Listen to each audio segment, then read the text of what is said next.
एक बड़ी खबर इस वक्त हमको मिल रही है। सरकार ने यूनिफॉर्म सिविल कोड लाने की तैयारी शुरू कर दी है। बड़ी खबर है, यूनिफॉर्म सिविल कोड पर एक्शन शुरू हो गया है। समान नागरिक संहिता पर बहुत बड़ी खबर इस वक्त हमको मिल रही है। ऐसा इसलिए लग रहा है क्योंकि भारत में 22वें लॉ कमीशन ने एक नोटिफिकेशन जारी करके 30 दिनों में देश की जनता और अलग अलग धार्मिक समुदाय से इस पर राय मांग ली है। यूनिफॉर्म सिविल कोड क्या 24 का ब्रह्मास्त्र होगा साबित भारतीय जनता पार्टी के लिए? क्योंकि 30 दिनों में जब देश की जनता और धार्मिक समुदाय इस पर अपनी राय लॉ कमीशन को सौंप देंगे तो संभवतः इस पर काम शुरू हो जाएगा। क्या यूसीसी कमिंग सून कह सकते हैं? क्या यूसीसी आने वाला है? समान नागरिक संहिता, यूनिफॉर्म क्रिमिनल कोड तो है लेकिन यूनिफॉर्म सिविल कोड देश में नहीं है। शादी तलाक को लेकर अलग अलग नियम है ना, तो उसी पर यह यूसीसी है।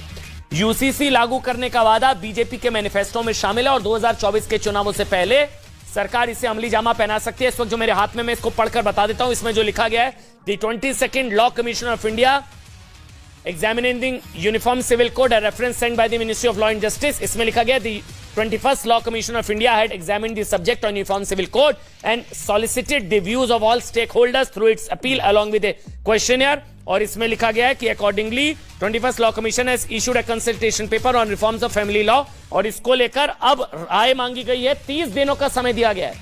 30 दिनों में लोग अपनी राय, धार्मिक समूह अपनी राय जो है वो इस नोटिफिकेशन के आने के बाद अब लोगों को यूनिफॉर्म सिविल कोड को लेकर जनता क्या सोचती है कि क्या अब ये पूछा जा रहा है, तो इसका मतलब यूसीसी की तैयारी हो रही है। और यकीन मानिए बड़ा बवाल हो सकता है इसको लेकर, क्योंकि विरोध मुस्लिम समुदाय का बहुत प्रखर है इसको लेकर। मुस्लिम समुदाय के कुछ नेताओं का, वैसे तो मुस्लिम समुदाय का तो विरोध वैसे देखा जाए तो है ही नहीं, क्योंकि ये तो आप देखेंगे तो ये तो लैंगिक समानता और बराबरी के अधिकार का मामला है। जो बहु विवाह होता है या जो मेंटेनेंस के जो लॉज होते हैं, एडॉप्शन का जो कानून होता है वो अलग अलग होता है, तो उसको लेकर एक यूनिफॉर्मिटी आ जाएगी। सभी धर्मों के लिए एक कानून होगा। समझिए, ये बहुत बड़ी खबर है। उस नोटिफिकेशन की कॉपी जो है मैं लगातार आपको पढ़कर बता रहा हूं। बीजेपी के बड़े वादों में से 3 वादे, मतलब 3 वादे जो है ना वो पूरे हो चुके हैं, जिनमें से राम मंदिर का निर्माण, 370 को हटाना, और तीसरा कौन सा, तलाके बिद्दत। उससे अब ये चौथा व सबसे बड़ा, वैसे 3 ही कोर इश्यूज थे, वैसे देखा जाए तो 3 ही कोर इश्यूज थे, राम मंदिर, 370 और यूसीसी। राम मंदिर पर काम शुरू हो चुका है, अब वो काम पूरा हो गया, लगभग हो जाएगा अब शिलान्यास 24 से पहले। दूसरा सबसे बड़ा वादा जो था प्रधानमंत्री का या बीजेपी का कह लीजिए, भारतीय जनता पार्टी के 3 कोर इश्यूज थे। दूसरा वादा 370, जो कह रहे हो ही नहीं सकता, 370 खत्म, इतिहास।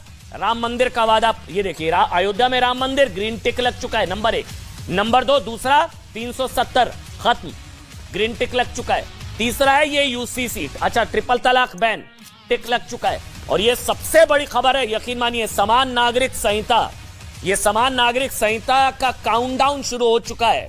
अब इस वादे को पूरा करने के लिए सरकार जल्द ही कदम उठा सकती है। देखिए, भारत के संविधान के अनुच्छेद 44 में, इसको समझिएगा, ये कोई धार्मिक मुद्दा है ही नहीं, ये हिंदू मुसलमान का मुद्दा ही नहीं है, ये दरअसल लैंगिक समानता और बराबरी के अधिकार का मामला है। मतलब इसमें भारत के संविधान के जो कहते हैं कि गैर संवैधानिक है, कुछ लोग कहेंगे ना, उनको ये बताइएगा कि भारत के कॉन्स्टिट्यूशन के अनुच्छेद 44 में भी समान नागरिक संहिता का जिक्र है। जब कोई आपसे कहेगा ना तो अनकॉन्स्टिट्यूशनल है, कुछ मौलाना आएंगे, अभी कुछ बवाल पड़ेगा, तो उनको बताइएगा कि कॉन्स्टिट्यूशन में फिर आर्टिकल 44 क्या है। कॉन्स्टिट्यूशन के आर्टिकल 44 में समान नागरिक संहिता का जिक्र है। संविधान के नीति निर्देशक तत्व कहते थे कि राज्य सभी नागरिकों के लिए एक समान नागरिक संहिता प्राप्त करने का प्रयास करेगा। यूसीसी, समान नागरिक संहिता लागू होने का मतलब होगा कि देश के सभी नागरिकों के लिए एक कानून होगा, एक देश एक कानून। यूसीसी लागू होने पर सभी धर्मों के लिए एक ही कानून लागू होगा, जबकि अभी क्या होता है, यूसीसी लागू नहीं है ना, तो क्या है, सभी धर्मों के पर्सनल लॉज हैं, सभी धर्मों के पर्सनल लॉ के हिसाब से कानून है, और इसलिए मुस्लिम पर्सनल लॉ बोर्ड इसके खिलाफ है। अब इन्हीं कानूनों के मुताबिक विवाद, संतान, संपत्ति, एडॉप्शन, मेंटेनेंस, जब अगर पति पत्नी को छोड़ता तो उसको क्या मेंटेनेंस दी जाए, नहीं दी जाए, एडॉप्शन, शादी, अगर शादी टूटती है, तलाक होता है, तो फिर एडॉप्शन मतलब बच्चा किसके पास रहेगा, नहीं रहेगा। इसके अलावा बहु विवाह सबसे बड़ा मुद्दा है कि 1 शादी, 2 शादी, 3 शादी, 4, कितनी शादियों की इजाजत हो ना हो, अब एक कानून हो जाएगा। मुस्लिम बेटियों के लिए बहुत अच्छी खबर है भाई, ये बार बार इसको कहा जा रहा, तलाक बिद्दत के बाद यूसीसी, संपत्ति के बंटवारे जैसे मामले का निपटारा होगा। यूसीसी पर मुश्किल यह है कि अलग अलग धर्मों के लोग निजी कानूनों के लिए अड़े। सच यह है कि यूसीसी का विरोध वोट बैंक को ध्यान में रखकर हो रहा है। बात बोलते कि नहीं नहीं, अब इससे हम यूनिफॉर्म सिविल कोड लेकर आएंगे। अरे यूनिफॉर्म सिविल कोड किस बुनियाद पर लाएंगे आप? किस बुनियाद पर लाएंगे? नहीं, आपके पास जो है औरतों को हुकूक नहीं मिलते, आपके पास औरतों को ये नहीं मिलता। अब जब हम सवाल करते हैं कि भाई आप बताओ, दया भागा स्कूल ऑफ थॉट होगा या मिताक्षरा स्कूल ऑफ थॉट होगा? फिर हम जब सवाल करते कि विल पावर अगर आप खत्म करेंगे क्या?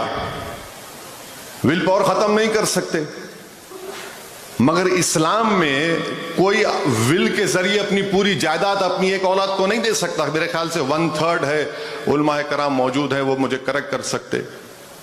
वो विल पावर आप खत्म नहीं करना चाहेंगे। मकसद क्या है कि मुसलमानों को उनकी तहजीब से, उनके तमद्दुन से, उनके मजहब से उनका रिश्ता खत्म कर दो। जो भाजपा की पटकथा होती वही बोल जाते हैं वो। अब मैं सिर्फ इतना कहना चाहता हूं, हवा में वैचारिक लड़ाई क्यों? प्रारूप लाएगी जब सरकार कानून के रूप में, किस रूप में लाएगी, या चुनावी रूप में जैसे चल रहा है ऐसे चलेगी? तो जब कानूनी रूप में हमारे सामने आएगी तो निश्चित रूप से उस पर समीक्षा करके, उसको समझकर हम अपनी प्रतिक्रिया देंगे। वरना तो एक तरफ रहेंगे ओवैसी साहब, एक तरफ रहेगी भाजपा। ये इधर से लिख के उनको भेजेंगे, वो उधर से लिख के उनको भेजेंगे। महंगाई, बेरोजगारी जो हमारी मुख्य समस्या है, उसका छिपाने का, हटाने का, मुद्दा बनाने का ये खेल चलता रहेगा। देखिए, धर्म के ठेकेदारों को परेशानी होगी, लेकिन मुस्लिम समाज इसका स्वागत करता है, क्योंकि मुस्लिम समाज समझता है कि इसमें कोई नुकसान है नहीं। मतलब प्रॉब्लम पॉलीगैमी, बहु विवाह, एडॉप्शन, मेंटेनेंस, सेपरेशन, इन सबको लेकर एक कानून हो जाएगा। मुस्लिम समाज स्वागत करता है इसका, लेकिन कुछ धर्म के ठेकेदार डराएंगे। वैसे भारत के संविधान के निर्माता डॉक्टर भीमराव अंबेडकर खुद यूसीसी के पक्ष में थे। सुनिएगा ये फैक्ट। 2 दिसंबर 1948 को उन्होंने कहा था कि यूनिफॉर्म सिविल कोड लागू करने की कोशिश करनी चाहिए। मुझे ये नहीं समझ आता कि धर्म को इतने अधिकार क्यों दे दिए जाएं कि वो हमारे पूरे जीवन पर कब्जा कर ले। लेकिन आजादी के 75 साल बीत जाने के बाद भी कोई भी सरकार, समझिए वोट बैंक और तुष्टीकरण की वजह से इस पर फैसला नहीं ले पाई। लेकिन समझिए राम मंदिर को लेकर फैसला हो चुका है, इसके अलावा ट्रिपल तलाक खत्म हो चुका है, तलाक बिद्दत, और इसके अलावा 370, और अब अगला नंबर क्या यूसीसी का है।